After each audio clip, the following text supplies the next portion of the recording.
Hello Bacha Party, Pro Classes Bilwada welcomes you. बच्चा party as promise trigonometry short tricks का part 4 लेकर आया हूँ. बच्चा पार्टी ये ट्रिग्नोमेट्री शॉर्ट ट्रिक्स का जो पार्ट है वो 4 MCQs ओनली हैं. ये स्टेप क्वेश्चंस में आप अप्लाई नहीं कर सकते हैं.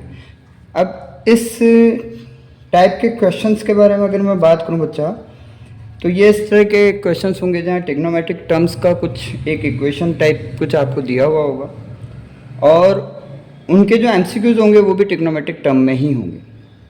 अगर ये MCQs न्यूमेरिकल नंबर में होते हैं तो हमें पता है कि हमें इसका जो हमने प्रीवियस वीडियो बनाया था उसमें हमने बताया था कि थीटा की वैल्यू अगर साइन कोस है तो उसमें 0 डिग्री या 90 डिग्री अप्लाई कीजिए. और अगर अदर कोई टर्म आ रही है लाइक टैन, कोट, सेक और कोसेक तो आप 45 डिग्री की वैल्यू डायरेक्ट टेबल से पुट कर दीजिए.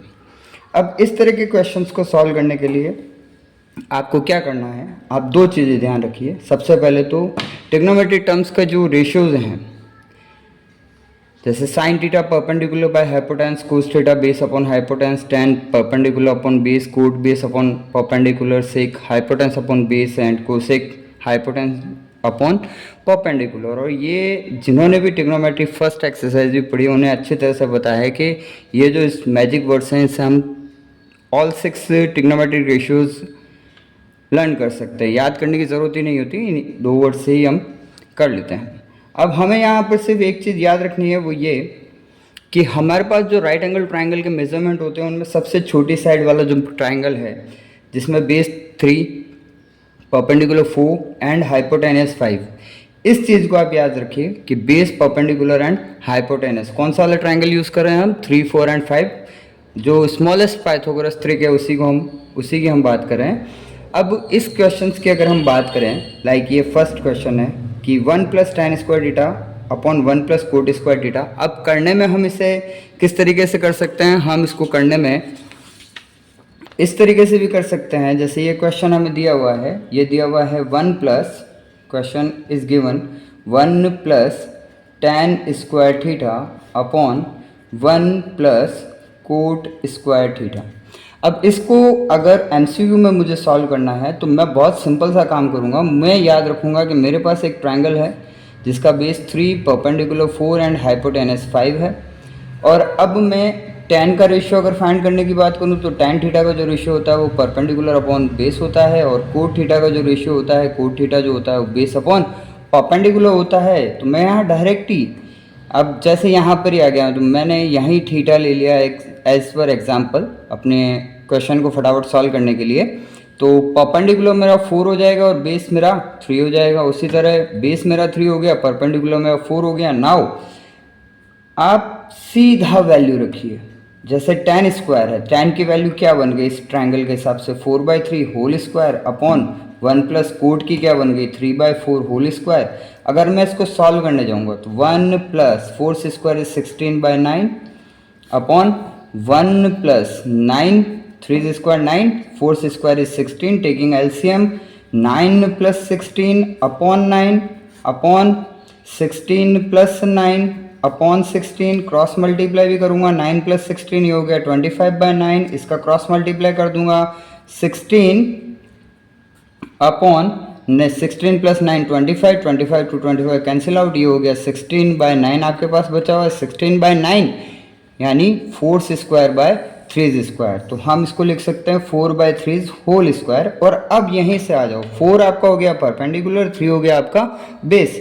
तो परपेंडिकुलर अपन बेस का जो रेशियो बन रहा है वो किस में बनता है, tan में. तो ये इसका आंसर क्या आएगा, tan स्क्वायर थीटा. यहाँ पर डायरेक्टली मैं कन्वर्ट करूँ तो जैसे यहाँ पर ऑप्शन डी इज राइट. ये ज़्यादा इजी मेथड है अकॉर्डिंग टू अगर आप टर्म्स को आपस में कन्वर्ट करते हैं उसके अकॉर्डिंग. अब इसी का जो नेक्स्ट क्वेश्चन है उसी की बात करते हैं. क्वेश्चन हमें दिया हुआ है साइन थीटा के साथ दिया हुआ है अपॉन में 1 प्लस कोस थीटा, प्लस में दिया हुआ है 1 प्लस कोस थीटा, अपॉन में दिया हुआ है साइन थीटा. बच्चा पार्टी क्या करना है, डायरेक्ट वैल्यू पुट कर दो, जिसी ट्रायंगल से बना दो. जैसे साइन थीटा है, साइन थीटा होता है परपेंडिकुलर बाय हाइपोटेनस तो 4/5, कोस थीटा होता है बेस अपॉन हाइपोटेनस तो 3/5. वैल्यू पुट कर दो डायरेक्ट, 4/5 साइन थीटा के प्लेस पर, 1 प्लस कोस थीटा तो 3/5 plus 1 plus cos theta 3/5 upon sine theta 4/5.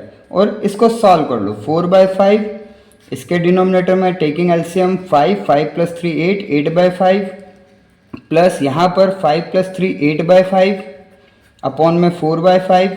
अब यहीं पर इसका क्रॉस मल्टीप्लाई भी करते हैं, 4/5 इंटू 5/8 प्लस 8/5 इंटू 5/4।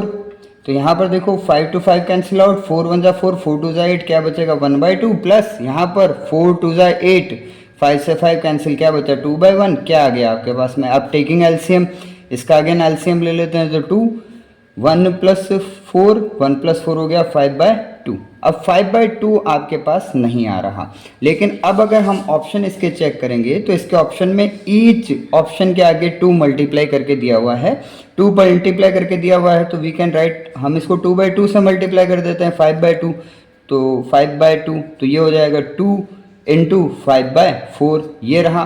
तो यहाँ पर 2 आ गया, 5/4, 5 हमारा हाइपोटेनस है, 4 हमारा परपेंडिकुलर है। हाइपोटेनस अपॉन परपेंडिकुलर का रेशियो कोसेक में बनता है, तो ये हमारा cosec theta, 2 cosec theta is our right answer. अब इसी तरह अगर मैं इसके नेक्स्ट क्वेश्चन की बात करूँ, नेक्स्ट क्वेश्चन में मुझे गिवन दिया हुआ है, यहीं पर चेक कर लीजिए, sec theta plus tan theta into 1 + sine theta. तो हमने कहा sec theta plus tan theta और इनटू में है 1 - साइन थीटा। अब वही बात यहाँ पर, वही ट्रायंगल मैं वापस से बनाता हूँ। ये ट्रायंगल है 5 4 एंड 3। यहाँ पर सेक थीटा का अगर मैं रेशियो बनाने जाऊँ, सेक थीटा होता है हाइपोटेनस अपॉन बेस, हाइपोटेनस 5 हो गया, बेस 3 हो गया। इसी तरह टेन थीटा का रेशियो बनाने जाऊँगा, टेन थीटा हो गया परपेंडिकुलर अपॉन बेस, परपेंडिकुलर आपका हो गया यहाँ 4, बेस हो गया आपका 3। इसी तरह साइन थीटा की वैल्यू बनाने जाऊँगा, साइन थीटा होता है परपेंडिकुलर हाइपोटेंस, ये इसका रेशियो हो गया, तो परपेंडिकुलर यहाँ हो गया 5, हाइपोटेंस सॉरी परपेंडिकुलर यहाँ हो गया 4, हाइपोटेंस यहाँ हो गया 5। अब ये जो वैल्यूज़ है मैं यहाँ पुट कर दूंगा, तो सेक थीटा के प्लेस पे 5/3 पुट किया, प्लस में टेन थीटा के प्लेस पे 4/3 पुट किया, मल्टीप्लाइड बाय 1 - साइन थीटा हो गया 4/5। अब इसको सॉल्व करूंगा टेकिंग एलसीएम, तो सेम क्वांटिटी में है 3, 5 + 4, ये हो गया आपका 9, मल्टीप्लाइड बाय यहाँ पर टेकिंग एलसीएम 5, 5 - 1, 5 - 4 1, 1/5, ये रिमेन बचेगा, यहाँ बचा 3। तो आपके पास जो आ रहा है, अब यहाँ आ रहा है 3/5। अब 3 जो है वो है मेरा बेस और 5 जो है वो है मेरा हाइपोटेनस, तो मैं इसको कह सकता हूँ बेस अपॉन हाइपोटेनस का रेशियो बन रहा है। बेस अपॉन हाइपोटेनस का रेशियो कहाँ बनता है? बेस अपॉन हाइपोटेनस का रेशियो सेक थीटा में बनता है। सही है? नहीं, बिल्कुल नहीं, ये बनता है कोस थीटा में। बेस अपॉन हाइपोटेनस कहाँ बनता है? कोस थीटा में। तो right answer is cos A. I think ये ट्रिक उन बच्चों के लिए ज़्यादा यूज़फुल है जिन्हें टर्म्स को कन्वर्ट करने में प्रॉब्लम आती है, और इस तरह के एमसीक्यू क्वेश्चंस को सॉल्व करने के लिए ये तरीका उनके लिए ज़्यादा बेनिफिशियल है। Thank you.